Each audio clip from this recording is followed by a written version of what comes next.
I'm Paige, 34 years old, and 2 months ago, I woke up in a hospital bed to discover my newborn daughter was being cared for by a stranger, because my own mother chose a casino night over her grandchild.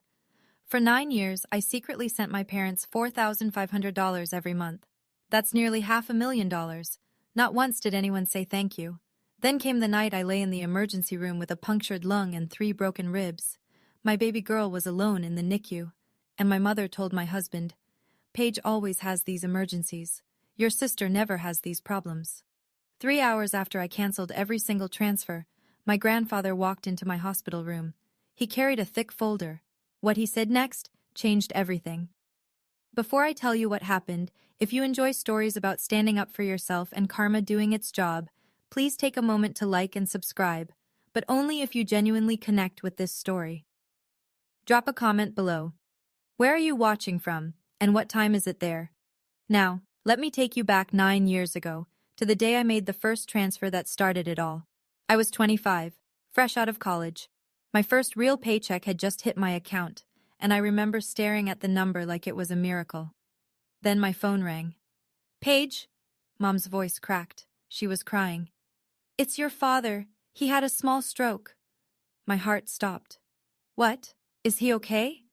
"He's stable, but honey, we don't have good insurance. The medical bills, and we're already behind on the mortgage. They're talking about foreclosure." I gripped the phone tighter. "How much do you need?"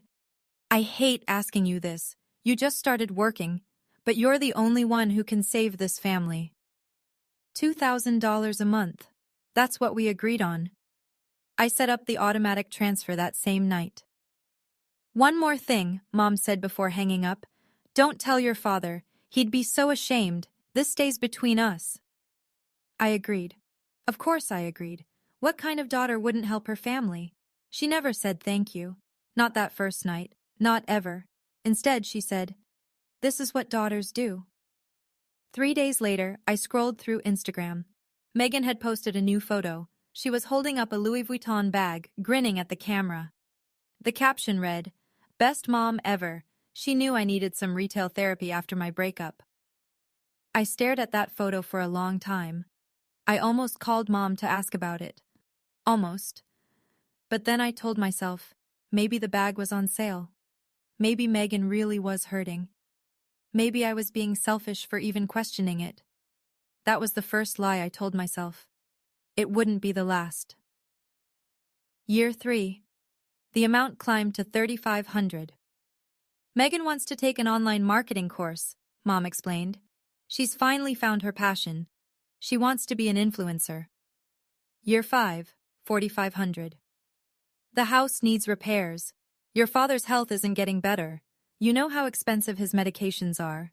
I never questioned it. I just adjusted my budget, canceled my gym membership, stopped eating out, took on freelance consulting work on weekends just to make the numbers work.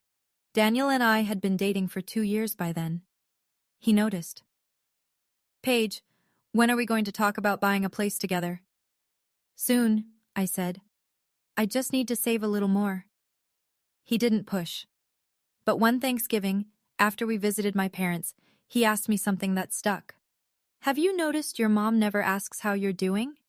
I laughed it off. "She's just busy." She spent 40 minutes telling everyone about Megan's Instagram followers. She didn't mention your promotion once. I didn't have an answer for that. What I did have was a memory. 4 years ago, my grandfather called me out of the blue. "Grandpa Harold." Mom always said he was too busy to see us, that he didn't really care about family. But that day, his voice was soft, careful. "Paige, I need to ask you something. Are you happy? Is she good to you?" I hesitated. Something in his tone made me uneasy. "Yes, Grandpa. Everything's fine." He was quiet for a moment. Then, "If that ever changes, you call me. Promise me." I promised. Then I hung up and forgot about it. I shouldn't have. The pregnancy changed everything. I was 33 when I saw those 2 pink lines. Daniel cried. I cried. For the first time in years, I felt something shift inside me. I started doing math I'd been avoiding. $4,500 a month, times 12, times 9 years. $486,000. I could have bought a house. I could have started a college fund. I could have taken a vacation that wasn't just a long weekend. But I pushed that thought away. What mattered now was the baby. I called Mom. I have wonderful news. I'm pregnant. Oh, Paige! Finally! I was starting to worry you'd never give me grandchildren. I let that comment slide. I had something harder to say. Mom, I need to talk about the monthly transfers. With the baby coming, Daniel and I need to save. I was thinking maybe I could reduce it to $3,000 for a while. Silence. 10 seconds. 20. After everything we've sacrificed for you? Mom, do you know what medications your father takes? Do you know what they cost? I just thought. You thought about yourself. That's what you thought about. I didn't reduce the amount. Before I hung up, I heard Dad's voice in the background, quiet, tired. Linda, maybe we should let her. Robert, stay out of this. The line went dead. It was such a small moment. I almost forgot it. But looking back, I think Dad was already starting to crack. That night, I couldn't sleep. I scrolled through Mom's Facebook. There she was, just 3 days ago, at a spa with her friends. Cucumber slices over her eyes. Caption, Self-care Sunday with my girls. The same week she told me Dad's prescriptions were bleeding them dry. I stared at that photo until my eyes burned.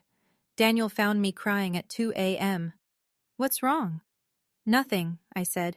Hormones. Another lie. They were getting easier to tell.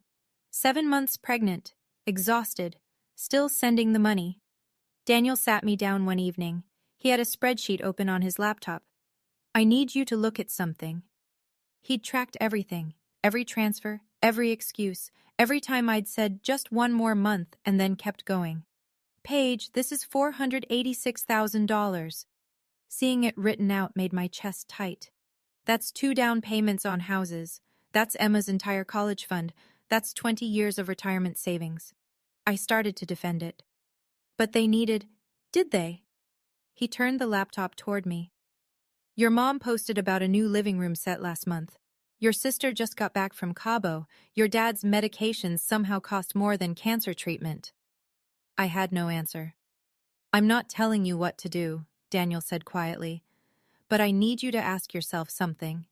If you keep doing this, what does our daughter learn? That her mother is an ATM? That family means giving until you have nothing left? I wanted to argue. I wanted to say he didn't understand. But he did understand. That was the problem. What if I stop? I whispered. What if they hate me? Daniel took my hand. Then you'll know. You'll finally know what you're worth to them. I wasn't ready to find out. Not yet. But the universe has a way of forcing your hand. 2 months later, I was lying in a hospital bed with a collapsed lung, my baby in the NICU, and my mother's voice echoing through my husband's phone. Paige always has these emergencies, some lessons you learn the hard way. October 17th, Thursday, 9:47 p.m. I remember the exact time because I'd just checked my phone. Daniel had texted, "Drive safe, love you." 36 weeks pregnant, bone-tired from a late meeting. The rain was coming down hard, the kind of downpour that turns headlights into blurs. I was 3 miles from home, the intersection at Maple and 5th. I had the green light. I remember that clearly. Green means go. Green means safe. The pickup truck ran the red. I didn't even see it coming. 1 second I was thinking about a warm bath and sleep. The next, metal screaming, glass exploding, the world spinning. I felt the impact in my bones, in my chest, in the place where my daughter was supposed to be safe. My airbag deployed. Something cracked. Multiple somethings. I couldn't breathe. Each inhale was fire. Through the shattered window I heard sirens. Far away, then closer. My hand found my belly. Still there, still round. But was she moving?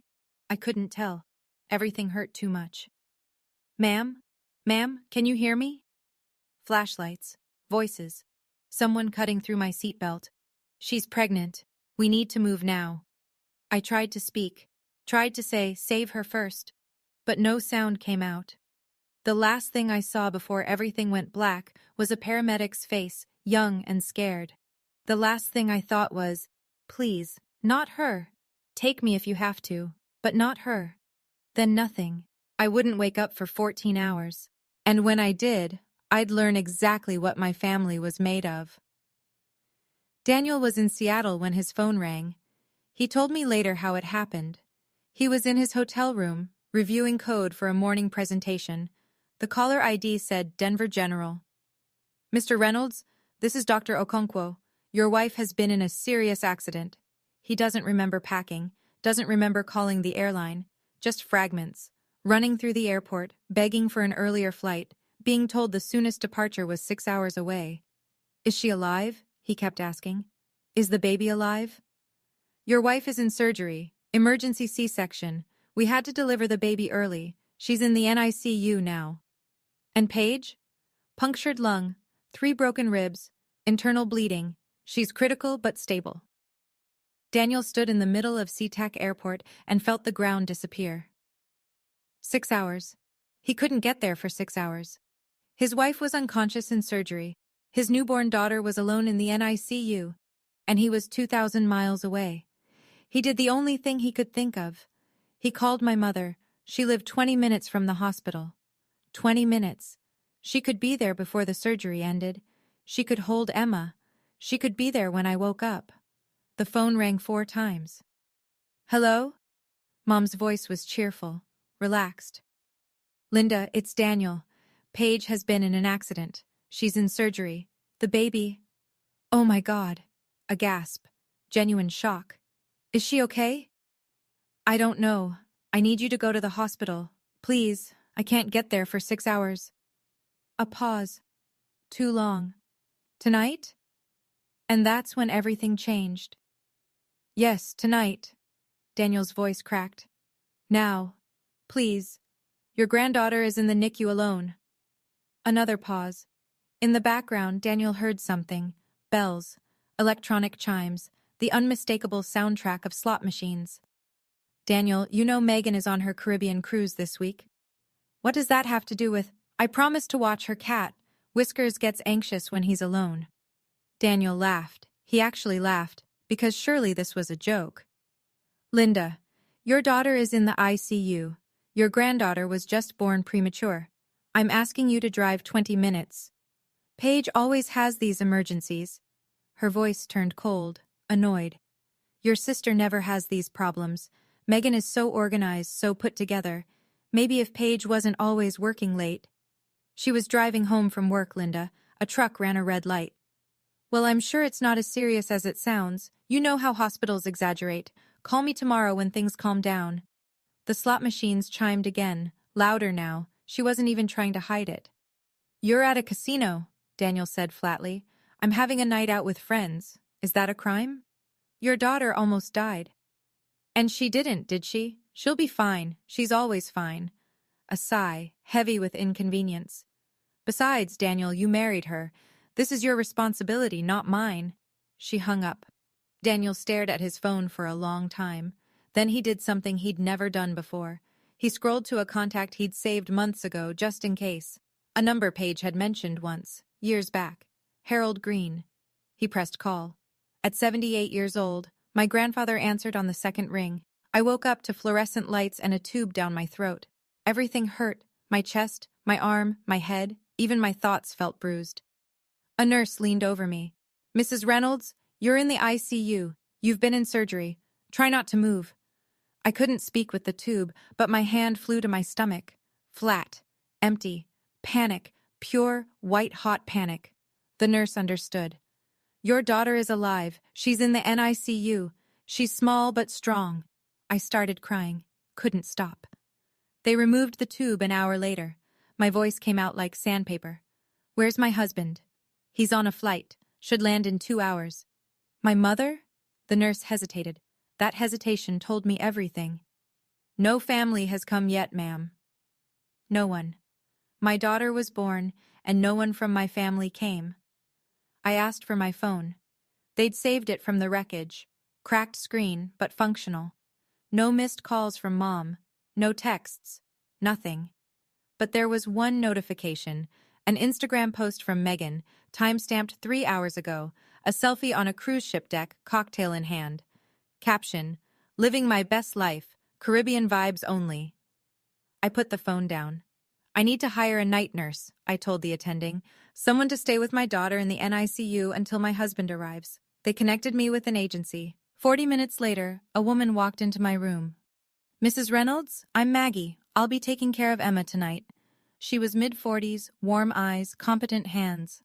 "Wait," she said, reading my chart. "Reynolds. Paige Reynolds?" "Yes." "He used to say his biggest regret was not speaking up sooner. I never understood what he meant." She paused, studying my face. "Would you like me to contact him? I still have his number." I shook my head slowly. "Not yet. I need to process everything first." She nodded, respecting my choice. But before she left, she scribbled something on a notepad and placed it on my bedside table.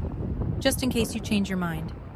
I didn't know then that someone else had already made the call. My heart stuttered. "He talked about me?" Maggie stayed while I processed her words. "What did he say about me?"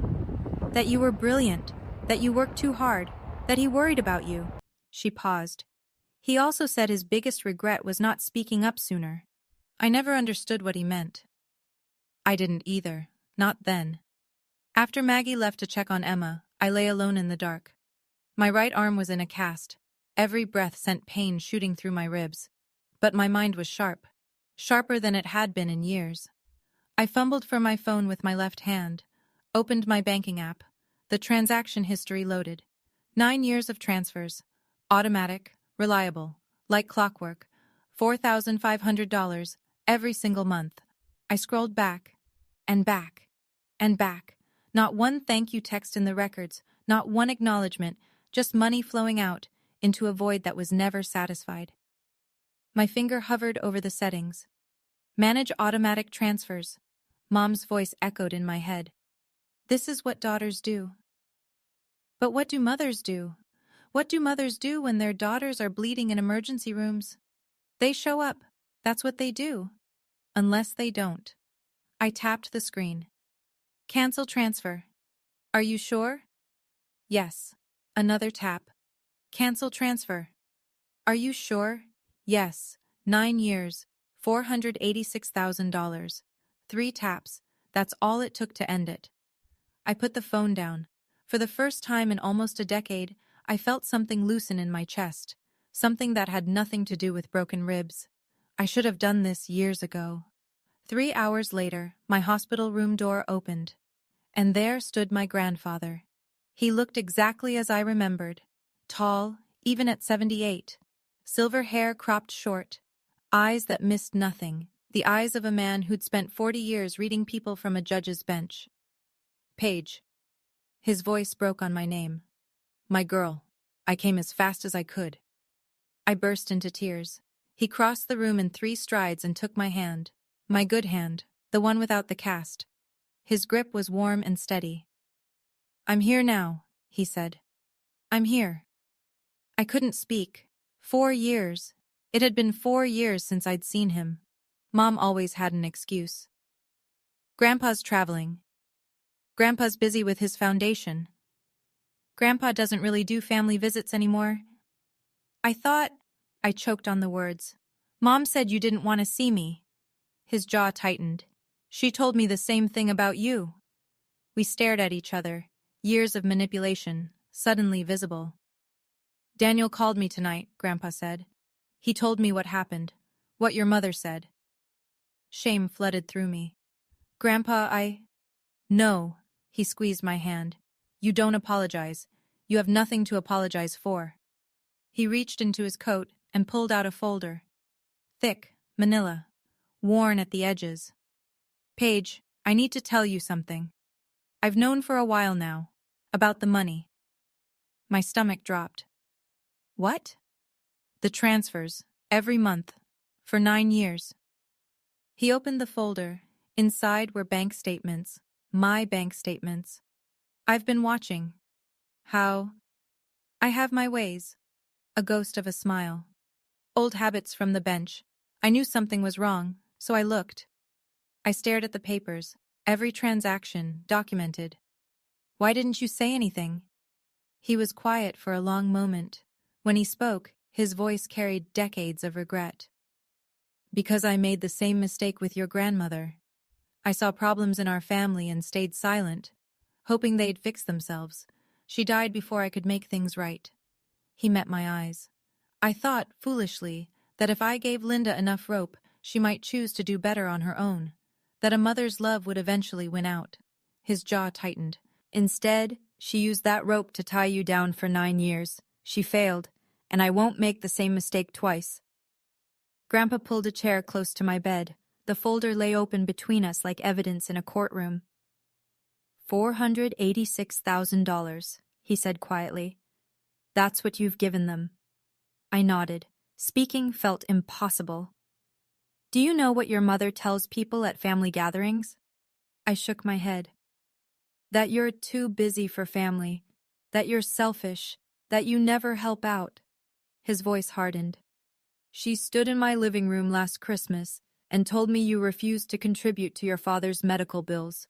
My mouth fell open. That's not... I've been paying for everything. I know. He held up a hand. I know, Paige. That's why I started digging. He pulled out another sheet. An email chain printed. 3 years ago, your mother came to me. She wanted me to update my will, leave everything to Megan. What? Her argument was that you already have a rich husband and don't need the help. His laugh was bitter. Meanwhile, you were working 60-hour weeks and sending her enough money to buy a small house. I felt sick. Actually, physically sick. I didn't change the will. Not then. I wanted to see what she would do. He leaned forward. But tonight, Paige, tonight she showed me exactly who she is. Grandpa, I don't understand. How did you know about tonight so fast? He smiled. A real smile this time. Someone called me. Someone who's been watching too. The door opened. I turned, expecting a nurse. It was my father. Robert Martinez stood in the doorway, eyes red-rimmed, looking more broken than I'd ever seen him. I called him, Dad said. I couldn't stay silent anymore. Before I could respond to Dad, the door swung open again. Mom stood there in a silk blouse and full makeup. I could smell her perfume from across the room, the expensive one she saved for special occasions. I learned later what brought her here. Around 2 a.m., Grandpa had called her directly. His voice was ice. Your daughter almost died tonight. Your granddaughter is in the NICU, and I know exactly where you were, Linda. I know everything. That's when Mom realized this wasn't just about me anymore. This was about the inheritance. About Grandpa knowing the truth. About damage control. She hadn't come to see me. She'd come to manage the situation. She froze when she saw Grandpa already there. Dad, what are you doing here? Then she spotted my father. Her expression flickered. Confusion. Then something sharper. Calculation. She switched modes instantly. Her face crumpled into concern. She rushed to my bedside. Paige, my baby, I came as soon as I heard. I glanced at the clock. It was 3:47 a.m. The accident had happened at 9:47 p.m. 6 hours. Linda, Grandpa's voice cut through the performance. You came to the hospital at 4 in the morning. The accident happened 6 hours ago. Where were you? Mom's hand, reaching for mine, stopped midair. The traffic. I couldn't get away from... You were at the Desert Rose Casino, Dad said quietly. I tracked your phone. Mom's face went pale, then red. Then she smiled. That tight, dangerous smile I knew so well. Robert, how dare you? I was with friends. Am I not allowed to have friends? While your daughter was in surgery? Grandpa's words were ice. While your granddaughter was in the NICU? While your son-in-law begged you for help? Mom turned to me. Her eyes were pleading now. Paige, honey, you understand. I didn't know how serious it was. Daniel exaggerates. He always... Mom. My voice came out steadier than I expected. Stop. She blinked. I heard what you told Daniel. Paige always has these emergencies. This is your responsibility. I know exactly what you said. I looked at her. Really looked at her. Don't look at me for help, Mom. I can't save you this time. Okay, I need to pause here for a second. If you're watching this and you've ever had a family member who always had an excuse, who was never there when you needed them but expected you to drop everything for them, I see you. I really do. Let me know in the comments. Have you ever had that moment where you finally stopped making excuses for someone you loved? And if you're new here and enjoying this story, hit that subscribe button. Now, back to that hospital room. The silence in that hospital room was suffocating. Mom stood frozen between me and Grandpa. Her eyes darted from face to face, searching for an ally. Finding none, Grandpa reached for the folder. "Linda, I want you to see something." He pulled out the stack of bank statements and held them up. "This is every transfer Paige has made to your account over the past 9 years. Every single one." Mom's face drained of color. $486,000. Grandpa's voice was steady. A judge delivering a verdict. "Your daughter sent you nearly $500,000. She delayed buying a house. She worked weekends until she was exhausted. She gave up her financial security for you." That's not," Mom stammered. "Don't!" Grandpa's voice sharpened. "Don't you dare lie to me." He pulled out another paper. "You told me Paige was selfish. You told me she never helped the family. You told the entire extended family that she was too busy for everyone." He set the paper down. "You lied. For years." Dad stood in the corner watching. He looked old, defeated. "And you, Robert." Grandpa turned to him. "You knew, didn't you?" Dad's voice was barely a whisper. "Yes. And you said nothing." "I was afraid." Dad's eyes met mine. "I'm sorry, Paige. I was a coward." Mom found her voice. "This is ridiculous. That money was... She offered... We needed..." "You needed?" Grandpa stepped closer. "You needed a spa day? You needed casino nights? You needed to buy Megan a Louis Vuitton bag while your other daughter skipped meals to make rent?" Mom's mouth opened. Closed. Opened again. For the first time in my life, she had nothing to say. Mom's shock turned to fury. She spun toward Dad. "You!" She jabbed a finger at him. "You called him? You told him about the money?" Dad flinched but didn't back down. "Someone had to. How could you betray me like this, after everything I've done for this family?" "What have you done, Linda?" Dad's voice cracked. "What exactly have you done? I held us together. I managed everything. You managed to spend our daughter's money while telling everyone she was the selfish one." Dad's hands were shaking. I watched. I stayed quiet. I told myself it wasn't that bad. But tonight, he turned to me. His eyes were wet. "Tonight, Linda was at the blackjack table when Daniel called. I heard everything. She laughed about it afterward. She said Paige will figure it out. She always does." The room tilted. Even knowing what I knew, hearing it spoken aloud was different. Heavier. "I couldn't..." Dad's voice broke. "I couldn't let it go anymore. So I called your grandfather. I told him everything." Mom stared at her husband like she'd never seen him before. "You're choosing her over me?" "I'm choosing what's right." Dad wiped his eyes. "For the first time in 30 years, I'm choosing what's right." Grandpa placed a hand on Dad's shoulder, a silent acknowledgement. Then he turned back to Mom. "Linda, I'm meeting with my attorney tomorrow. I'm changing my will." The color drained from Mom's face. "Dad, you can't...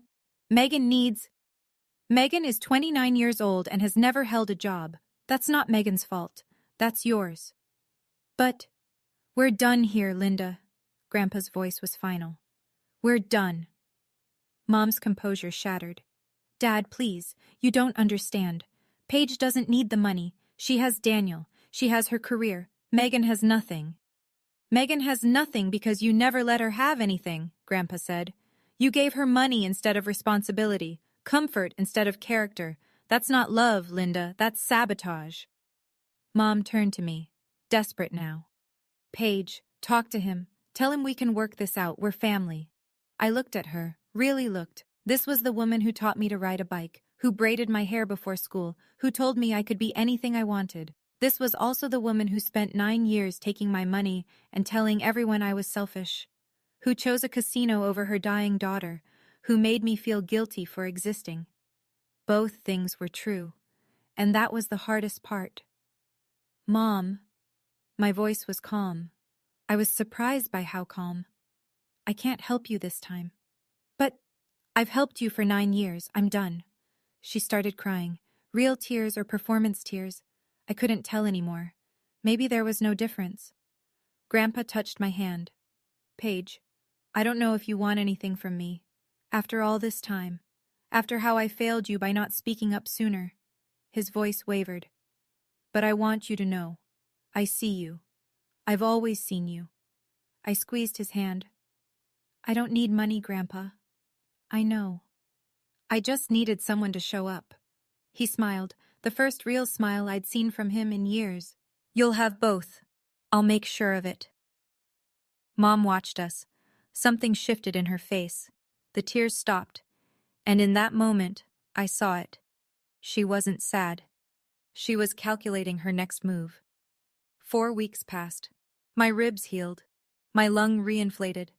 Emma grew stronger every day, hitting milestones the doctors said might take months. Life found a new rhythm. Quiet mornings with coffee. Emma's small sounds filling the house. Daniel working from home so he could be close. And no money leaving my account. The first month without the transfer felt strange, like a phantom limb. I kept checking my bank app, half expecting to see the withdrawal, but there was nothing, just peace. Mom called. A lot. Paige, please, let's talk. Paige, I've been doing a lot of thinking. Paige, you can't shut me out forever. I didn't answer. I wasn't ready. Then, one afternoon, the voicemail was different. Paige. Mom's voice was thick, wet. I know I messed up. I know I hurt you, but please, let me meet Emma. Let me be her grandmother. I'll do better. I promise. I played that message 3 times. Daniel watched me carefully. You're considering it. Am I stupid if I am? You're not stupid, you're hopeful. He kissed my forehead. That's different. I called her back. One chance, Mom. Emma's 1-month celebration. You can come, but this is it. If you mess this up, I won't, I swear. Thank you, Paige. Thank you.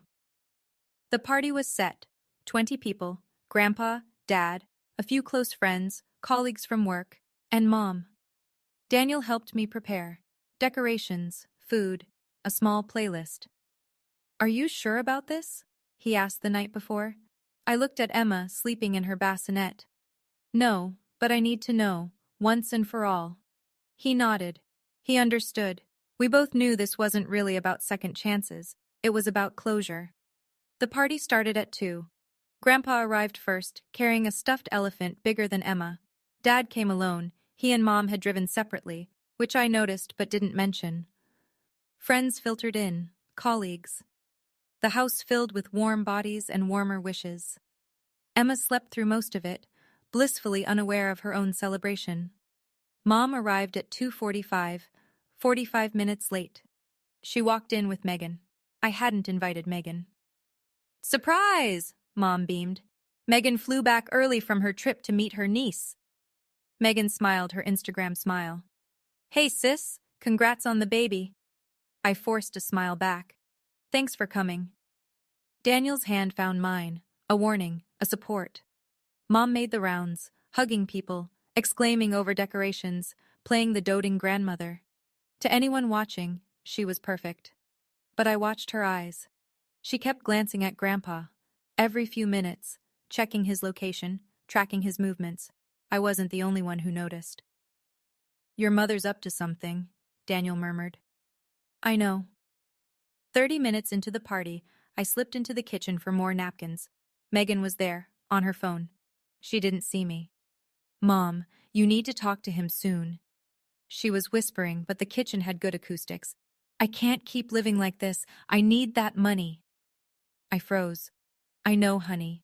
Mom's voice came through the phone speaker. I'm working on it. Just give me an opening. You promised you'd handle it, and I will. Trust me.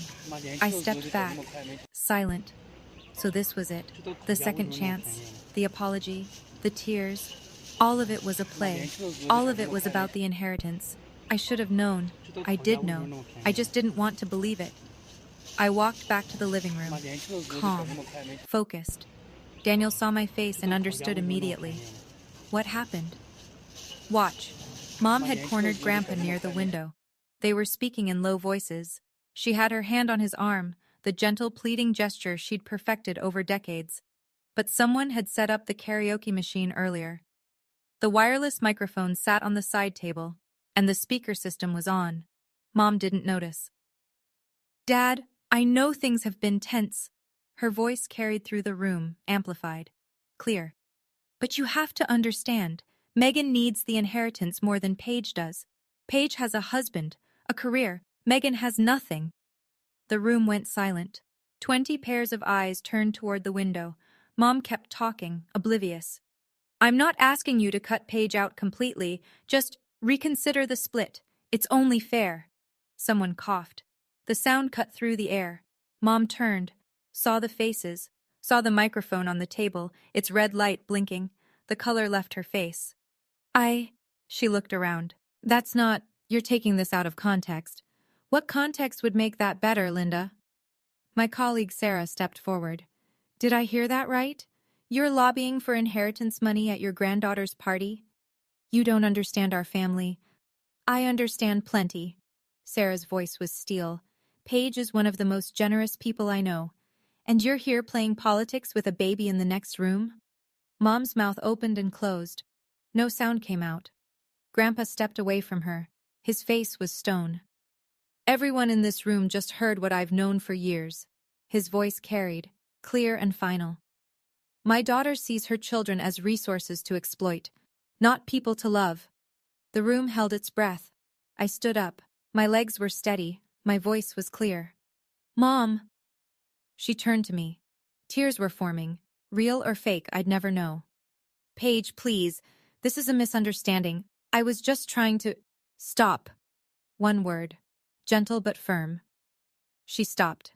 I walked to the center of the room. Everyone was watching. My friends, my colleagues, my family. I could feel their attention like a physical weight. I gave you one last chance today. My voice didn't waver. Not because I thought you'd changed, but because I needed to know for sure. Mom reached for me.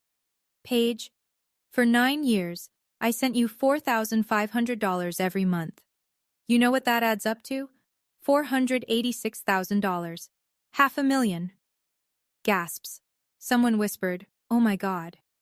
While I was sending that money, you told everyone I was selfish, that I never helped the family, that I was too busy for you. I paused, let it sink in. The night I almost died, you were at a casino. Your granddaughter was alone in the NICU. You chose slot machines. Mom was crying now. Real tears, finally. And today, at my daughter's party, you're still thinking about money, about inheritance, about what you can take.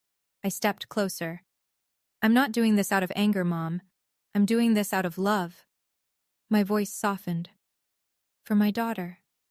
For myself. And honestly, even for you. Because someone should have stopped you a long time ago. I took a breath. From today forward, we're done. Don't call. Don't visit. We're done. The tears on her face streaked her mascara. She looked old, broken, and for the first time in my life, I didn't feel guilty. The silence after my words was absolute. Then Mom exploded. You ungrateful child, her voice cracked. After everything I sacrificed for you, I raised you, I fed you, I gave you everything. You took everything, Mom. There's a difference. Megan stepped forward. Everyone's overreacting. You don't know the whole story. Mom was just trying to… Save it, Megan. Sarah folded her arms. We all just heard her ask her dying father to cut Paige out of the will at a baby's party. What part of that story am I missing? Megan's mouth snapped shut. A man near the door, James, one of Daniel's colleagues, spoke up. Wait, so she sent them $500,000 and they called her selfish? Am I understanding this right? That's what I heard, someone else murmured. The whispers spread, people looking at Mom with new eyes, judgment settling over the room like a verdict. Dad stepped forward. His hands were shaking, but his voice was firm. Linda, we need to go. Robert, we can't just… Yes, we can. He put a hand on her arm. We've done enough damage here. For a moment I thought Mom would fight, scream, make a scene. Instead, something in her collapsed. The performance was over. No one was buying it anymore. She turned without another word and walked toward the door. Megan followed, shooting me a look of pure venom. Just before she left, Mom paused. "You'll regret this, Paige. Someday you'll need me." I met her eyes. "No, Mom. I spent 9 years thinking I needed you. Turns out I was wrong." The door closed behind them. The room exhaled, and I felt something I hadn't felt in years. Freedom. "Okay, I have to ask you something. If you were me, would you have given Mom that final chance? Or would you have cut ties right there in the hospital?" There's no right answer. I'm genuinely curious. Drop your thoughts in the comments. And if you haven't already, hit that like button. It really helps this story reach more people who need to hear it. Now, let me tell you what happened after they left. 2 weeks after the party, Grandpa called me. It's done. He'd met with his attorney. The new will was signed, witnessed, and filed. The breakdown was simple. 70% to me, held in trust for Emma. 20% to Dad, because he'd finally found his voice. 10% to Mom and Megan, with one condition. Mom had to complete 6 months of therapy with a licensed counselor before receiving a single cent. "I don't expect her to do it," Grandpa said. "But the door is open. That's the best I can offer." I didn't argue. It was more than fair. The ripple effects came quickly. Without my monthly transfers, Mom and Dad's finances tightened immediately. The spa trips stopped. The casino nights ended. Mom had to sell the new living room set she'd bragged about. Megan's influencer career collapsed without funding. She posted a tearful video about family betrayal that got exactly 47 views. A week later, she got a job at a department store. Her first real job at 29 years old. Dad called me once, alone. "I know I don't deserve forgiveness." "You're right. You don't." Silence. "But thank you," I continued, "for finally speaking up. It was too late. But it wasn't nothing." He cried. I let him. The extended family heard everything, of course. News like that travels fast. Aunts and uncles who'd believed Mom's stories for years reached out with apologies. Some I accepted, some I didn't. And my bank account? For the first time in nearly a decade, I watched it grow. $54,000 a year. Back in my pocket. Back where it belonged. Mom didn't lose her inheritance because of what I said. She lost it because of what she did. There's a difference. 3 months later. Emma is sleeping in her crib. Grandpa is in the rocking chair beside her, reading a novel with his glasses perched on his nose. Daniel is in the kitchen making coffee. This is my life now. Grandpa comes over every Sunday. He's teaching Emma to recognize his voice, even though she's too young to understand.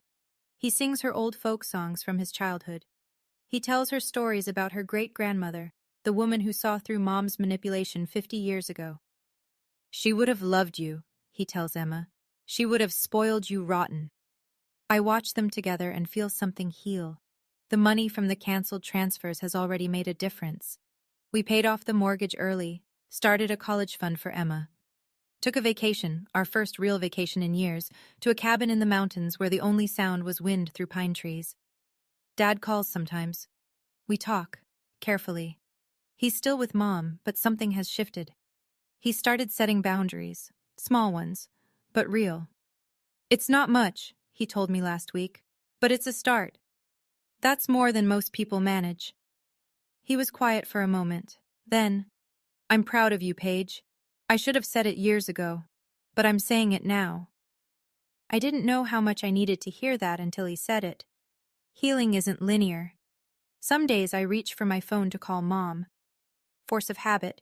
9 years of muscle memory. Then I remember. The mom I wanted to call never existed. The real one chose a casino over her dying daughter. The real one called me selfish while spending my money. That mom, I don't miss at all. 6 months after the party, my phone buzzed with an unknown number. I almost didn't answer, but something made me pick up. "Paige?" Megan's voice was small, nothing like her usual bravado. I said nothing, waited. I know I don't deserve this call. I know you probably hate me, but I needed to say something. Still nothing from me. Let her work for it. "I got a job, a real one. I've been there for 3 months now. It's nothing fancy, just retail. But I show up. I do the work. She paused. And I started therapy. I wasn't expecting that. Dr. Winters, she's helping me see things about Mom, about me, about how I was raised to believe I was special and everyone owed me something. Her voice cracked. I'm not asking for money. I'm not asking for forgiveness. I just wanted you to know. I'm trying. For the first time in my life, I'm actually trying. Silence. Long seconds of it. Why now? I finally asked. Because Dr. Winters asked me a question I couldn't answer. She asked me, when you're old and look back on your life, who do you want to be? And I didn't have an answer. Megan's breath hitched. I don't want to be Mom, Paige. I don't want to end up alone, wondering why no one loves me. I let her words sit. This could be manipulation, another play, another con. But something in her voice felt different. Broken in a way that can't be faked. I'm not ready to let you back in, I said finally. I know. But I heard you, and I appreciate you saying it. A week later, I sent her a text. 2 words. Good luck. It wasn't forgiveness. But it wasn't a closed door either. 1 year later. Mom never called again.